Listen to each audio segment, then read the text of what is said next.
السلام عليكم ورحمة الله وبركاته. soo dhawaada dhamaan asxaabta inta joogto ku xiran inta cusub dhamaantiin soo dhawaada muuqaalkan waa aniga Yaxya Maxamed Axmed. waxaan idin leeyahay marka koowaad Ramadaan mubaarak. waxaan idin rajeynayaa in Ilaahay subxaanahu wa tacaala cibaadada iyo soonka naga aqbalo inta in ka badan waafajiyo haddii Ilaahay sabab ogtiin bishan waa bil barakeysan waa bishii Ramadaan waa bishii Ilaahay subxaanahu wa tacaala uu quraanka soo dejiyay saadaalaadeed waxaan looga baahan yahay in aan cibaadooyinka si guud ugu dadaalno waqti badan ku bixino siiba quraankana aan waqti gaar ah sii gelino. inta marka laga soo tago muuqaalkan maanta waxaan usoo duubay waxaan rabaa inaan kaga jawaabo su'aal asxaabta mid kamid oo soo weydiiyo ah sidee website-kiisa uga faa'iideysan karaa maxaa la dhahaa Google search kan uu uga soo bixi karaa waxyaabaha uu ku qoro kara sidee uga soo muujin kartaa. su'aashan waxay la xiriirtaa wax la yiraahdo digital marketing. waana mowduuc aad u ballaaran mowduucaas oo ay ka mid yihiin qaybo badan ayuu leeyahay. qaybtan maxaa la su'aasha khusayso waa qaybta la yiraahdo search engine optimization oo ah in aad maxaa la yiraahdaa ama SEO wax loo yaqaano in adigoon lacag ama xayeysiin aan bixinin in aad natiijooyinka ugu horeeya Google-ka aad ka soo baxdo. waxaa jira techniques badan oo la isticmaalo haddii ay noqoto in aad kordhiso site speedka oo kale speedka website-ka in aad responsiveness wax la yiraahdo asmayso telefoonka iyo mar walba qalabka laga galayo website-ka oo kale in uu compatible leeyahay uu hadba maxaa la yiraahdaa meesha laga gala qaadan karo in kelmadaha maxaa la yiraahdaa aad dadkina ku soo jiidato rabto iyo content-ga aad ka hadlayso iyo service-ka aad bixinayso ay isleeyihiin oo relevant yihiin. waxyaabo badan ayaa maxaa la yiraahdaa saameeya waxay weyn kala duwan yihiin waxyaabaha saameeya oo waxay kala duwan yihiin hadba platform-ka isticmaalayso laakiin basics-ka waa isku mid. waxa kaloo la isticmaali karaa haddii aad rabto in aad maxaa la yiraahdaa natiijooyinka si guud uga si maxaa la yiraahdaa meesha ugu horeysa ka soo muuqato wax la yiraahdo search engine marketing ama SEO aad samayn kartaa oo ah inaad Google-ka aad lacag ku siiso in ay xayeysiin xagga u koreysa ka soo saaraan.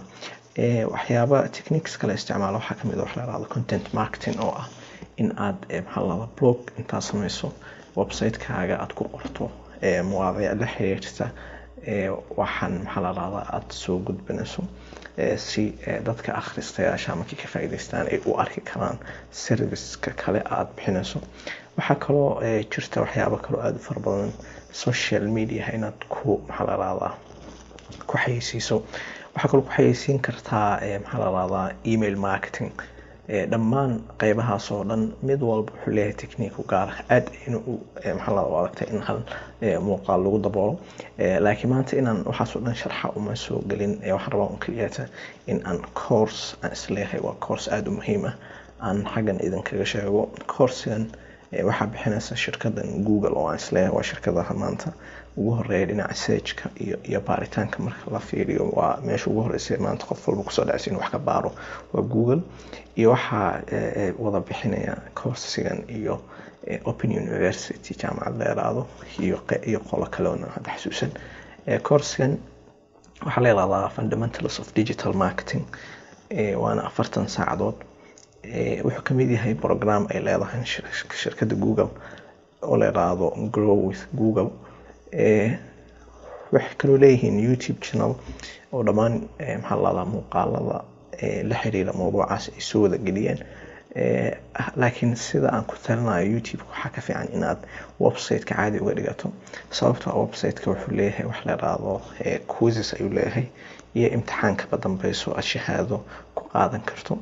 course-kan aad u badan yahay waa 40 saacadood oo ay wax ku dhow ay ka qaadanayaan. haddaba muxuu kaaga baahan yahay course-kan wax shuruudo ma lahan. waxa kaliya kaaga baahan yahay in aad English ka fahmi karto luqadda uu program ku baxayo iyo in aad maxaa la yiraahdaa wixii daneynayso oo waqtigeena maadaama dheer yahay aad ku kala baahin karto waqtigaaga si aad u dhameyso.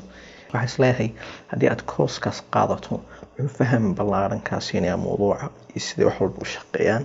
markaad qaadato kadib waxaad u baahan tahay xoogaa practical ah inaad samayso kadib practice wixii aad dhigatay iyo sida maxaa la yiraahdaa aad xaaladaada ugu dabaqi lahayd. waxaa kaloo xusid mudan in programkan aan sheegay Grow with Google ma ahan un keliya coursekan, waa program aad u ballaaran, wuxuu leeyahay qaybo badan ayuu leeyahay, courses dhowr 100 iyo ka badan oo free ayuu leeyahay oo aad ka faa'iideysan karto haddii aad danayso maxaa la yiraahdaa technology-da iyo data science-ka. wuxuu kaloo leeyahay qaybo ka mid ah koorsooyinka waxay ka khusayaan wax la yiraahdo project management iyo leadership. waxay kaloo leeyihiin maxaa la yiraahdaa development, gaar ahaan waxaan maleynaa Android development inaan arkay, Android development gaar ahaan maxaa la yiraahdaa luqadan la yiraahdo Kotlin. waxaan isleeyahay coursekan waa course aad muhiim ah in laga faa'iideysto mudan. intaan muuqaalkan lamid isku arki doono waxaan leeyahay assalaamu calaykum waraxmatullahi wabarakaatuh.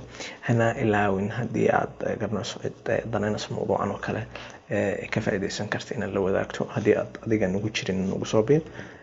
aad iyo aad u mahadsantahay. assalaamu calaykum.